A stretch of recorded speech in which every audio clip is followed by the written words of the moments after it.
मंडळी नमस्कार.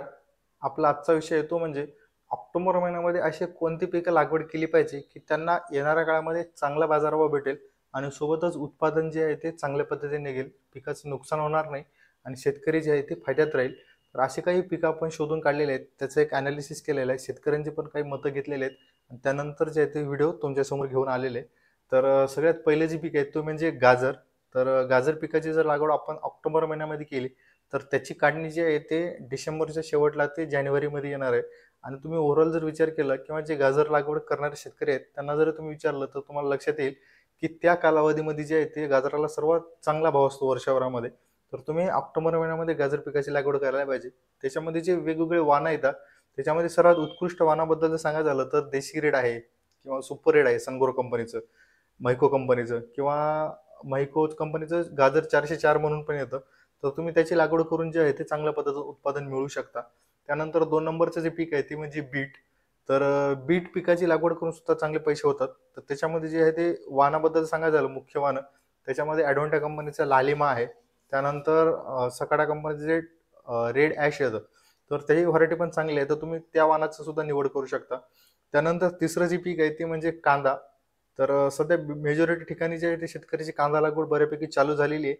आणि जे राहिलेले आहेत किंवा रोपं टाकलेले आहेत शेतकऱ्याने, तर तुम्ही ऑक्टोबर महिन्यामध्ये लागवड केली तर एकतर कांद्याचं उत्पादनामध्ये जे नुकसान होतं बऱ्याच वेळेस, तर ती नुकसान कमी होईल आणि उत्पादन जे आहे ते आपल्याला चांगलं भेटेल. त्याच्यामुळे ऑक्टोबर महिन्यामध्ये कांद्याची लागवड केली पाहिजे.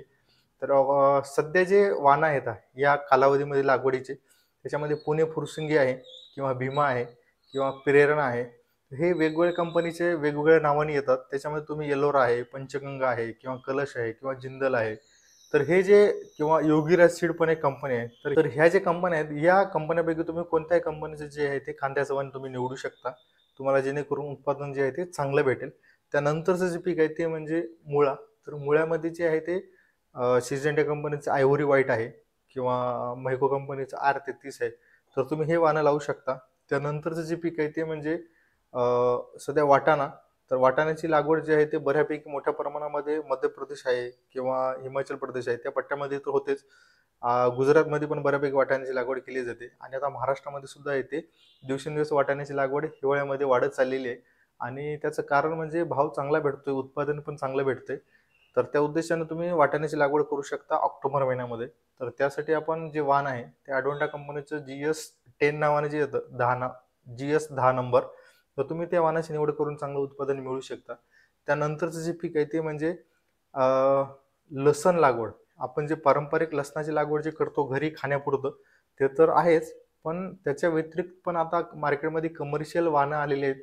तर तुम्ही त्याची लागवड करून जे आहे ते चांगल्या पद्धतीने पैसे कमवू शकता आणि चांगलं उत्पादन मिळवू शकता. त्याच्यामुळे लसण लागवड जर करायचं असेल, तर ऑक्टोबर महिना जो आहे तो सगळ्यात चांगला महिना असतो लसण लागवडीसाठी. त्यानंतरचं जे पीक आहे ते म्हणजे मिरची. तुम्ही ओव्हरऑल जर मिरचीचा अभ्यास केला तर असं लक्षात येईल की मेजॉरिटी ठिकाणी मिरची पिकाचे नुकसान झालेले आहे आणि लागवड पण जी आहे ती कमी प्रमाणामध्ये लागवड आहे. म्हणजे येणाऱ्या काळामध्ये जो भाव असणार आहे मिरचीला तो नक्कीच चांगला भेटणार आहे. त्या उद्देशाने तुम्ही हिवाळ्यामध्ये जे वाणं येतात वेगवेगळे, त्याच्यामध्ये जर असं उत्कृष्ट वाणाबद्दल सांगायचं झालं तर मैको कंपनीचं नवतेज आहे किंवा कलर सीडचं तलवार आहे. तर ह्या वाणाची निवड करून तुम्ही मिरचीची लागवड करा. तुमचं येणाऱ्या काळामध्ये चांगलं उत्पादन मिळेल आणि भाव जो आहे तो चांगला भेटेल मिरचीला. त्यानंतरचा जो पीक आहे तो म्हणजे भोपळा, दुधी भोपळा. दुधी भोपळ्यामध्ये बऱ्यापैकी शेतकऱ्याला माहिती आहे, की दुधी भोपळ्यामध्ये 10 पैकी 9 शेतकरी जे आहेत ते एकच वाण लावतात. ते म्हणजे मैको कंपनीचं वरद. तर ते चांगलं वाण आहे. तुम्ही बिनधास्त पद्धतीने लावायला काही अडचण नाहीये. त्यानंतरचं जे पीक आहे ते म्हणजे वांगी पीक. वांग्यामध्ये जे आहे ते पंचगंगा सीड्सचं गौरव आहे, सुपर गौरव आहे. तर हे वाणं लावून तुम्ही चांगल्या पद्धतीने उत्पादन मिळवू शकता आणि भाव पण भेटेल चांगला. त्यानंतरचं जे आहे ते म्हणजे टोमॅटो. तर सध्या पावसामुळं टोमॅटोचे मेजॉरिटी प्लॉट खराब झालेले आहेत. एकतर ब्लाईट आलेला आहे किंवा अँथ्रॅकनोज जो करपा आहे तो मोठ्या प्रमाणामध्ये आलेला आहे आणि बऱ्यापैकी ठिकाणी जे आहे ते प्लॉट बसलेले आहेत. आणि दुसरी गोष्ट म्हणजे बाजारभावाचा जर विचार केला तर सध्या ₹300, ₹200 आणि 400 म्हणजे 200 ते 400 रुपयाच्या रेटमध्ये जे आहे ते कॅरेट चालू आहे. जवळपास 20 ते 22 किलोचं जे कॅरेट आहे ते फक्त 200 ते 400 ॲव्हरेज जर पकडलं तर ₹300 रेटमध्ये जे आहे ते सध्या कॅरेटचा भाव आहे. त्याच्यामुळे येणाऱ्या काळामध्ये भाव भेटू शकतो. सध्या प्लॉट पण बऱ्यापैकी खराब झालेले आहेत. तर ऑक्टोबर महिन्यामध्ये तुम्ही टोमॅटोची लागवड बिनधास्त पद्धतीने करू शकता. त्यानंतरचे जे पीक आहे ते म्हणजे पत्ताकोबी. पत्ताकोबीमध्ये तुम्ही सिजेंटा कंपनीचे BC 69 जे आहे ते वाण लावू शकता, किंवा सेंट आहे, किंवा मायको कंपनीचे 996 996 येतं. हे वाणं जे आहे ते तुम्ही लागवड करून चांगल्या पद्धतीने भाव मिळवू शकता आणि चांगल्या पद्धतीने उत्पादन मिळवू शकता. त्यानंतरचं जे पीक आहे ते म्हणजे फुलगोबी. त्याच्यामध्ये व्हाईट गोल्ड नावाचे वाण आहे, ते लागवड करू शकता तुम्ही. त्यानंतरचं जे पीक आहे ते म्हणजे वाल, किंवा त्यालाच काही शेतकरी जे आहे ते आवऱ्याच्या शेंगा सुद्धा म्हणतात. तर त्याचा जो बाजारभाव आहे ते आपण कित्येक महिन्यापासून बघतोय की चांगल्या पद्धतीने टिकून आहे, आणि एकदा लागवड केल्याच्या नंतर बरेच कालावधीपर्यंत चालणारे पीक आहे. तर तुम्ही वाल पिकाची लागवड करून चांगल्या पद्धतीने उत्पादन आणि भाव दोन्ही गोष्टी मिळू शकतात. त्याच्यामध्ये जर विचार केला तर धरती आहे किंवा अंकुर सीड आहे, तर या कंपनीच्या वालाची निवड करा. तुम्हाला उत्पादन जे आहे ते चांगल्या पद्धतीने भेटेल. त्यानंतरचं जे पीक येतं ते म्हणजे धना, किंवा आपण त्याला कोथिंबीर म्हणतो. तर त्याच्यामध्ये सध्या 30 दिवसाच्या व्हरायटी आलेल्या आहेत मार्केटमध्ये. त्याच्यामध्ये अक्षय सीड असेल, किंवा अजित सीडचं बॉबी नावाने येतं, तर तुम्ही त्या वाणाची निवड करू शकता. किंवा जे 30 दिवसापेक्षा जे समोरचे जे वाण येतात त्याच्यामध्ये रामशेष आहे, किंवा सुरभी आहे, किंवा कारगिल आहे. तर तुम्ही या धनाचे जे वेगवेगळे वाणं येतात तर याची लागवड तुम्ही करू शकता. त्यानंतर जे आहे ते म्हणजे मेथी आणि पालक. सध्याचं बघितलं तर 15 ते 20 रुपयाच्या रेंजमध्ये जे आहे ते कमीत कमी 12 रुपयाच्या रेंजमध्ये सध्या जुडी चालू आहे. तर पालक आणि मेथीचा बाजारभाव बऱ्यापैकी टिकून आहे. आणि सध्या पालक मेथी मार्केटमध्ये खूप कमी प्रमाणामध्ये येते, कारण की संपूर्ण महाराष्ट्रामध्ये पावसाच्या पाण्यामुळे मोठे नुकसान झालेले आहे. तर येणाऱ्या काळामध्ये भाव भेटू शकतो, त्याच्यामुळं मेथी आणि पालकची तुम्ही लागवड करू शकता.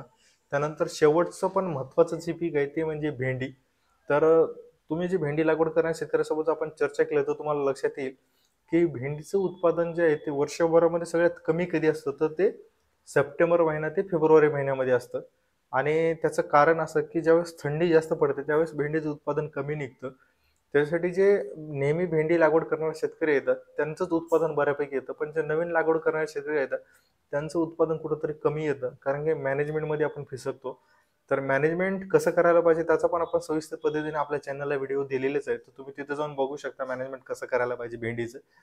त्याच्या व्यतिरिक्त तुम्ही भेंडीची लागवड करू शकता ऑक्टोबर महिन्यामध्ये, कारण की येणाऱ्या काळामध्ये 25-50 दिवसामध्ये भेंडीचा पहिला तोडा येतो, आणि त्यानंतर जे आहे ते आपण कंटिन्यू भेंडी तोडतो प्रत्येकी 3 दिवसाच्या अंतराने. तर तुम्ही भेंडीमध्ये चांगले पैसे होऊ शकतात, चांगला भाव भेटू शकतो. तर तुम्ही भेंडीची लागवड करा. त्याच्यामध्ये जे आहे ते मी तुम्हाला फक्त 2च वाणं सांगेल हिवाळ्याच्या उद्देशानं. त्याच्यामध्ये एक ॲडव्हेंटा कंपनीचं 216 आहे, आणि मैको कंपनीचे रीता. तर ह्या दोन्ही वाणापैकी तुम्ही कोणतेही वाण लावू शकता आणि चांगल्या पद्धतीने जे आहे ते उत्पादन मिळवू शकता. तर मंडळी, हे एकंदरीत पद्धतीने हिवाळ्यात लागवड करणारे, स्पेशली ऑक्टोबर महिन्यामध्ये लागवड करून चांगलं उत्पादन देणारे पिकं. तर याच्या व्यतिरिक्त तुम्ही कोणत्या पिकाची प्लॅनिंग करताय का, किंवा लागवड केलेली आहे, ते कमेंट बॉक्समध्ये कमेंट करायला बिलकुल विसरू नका. शेवटी एवढीच इच्छा व्यक्त करतो की अन्नदाता सुखी भव. धन्यवाद.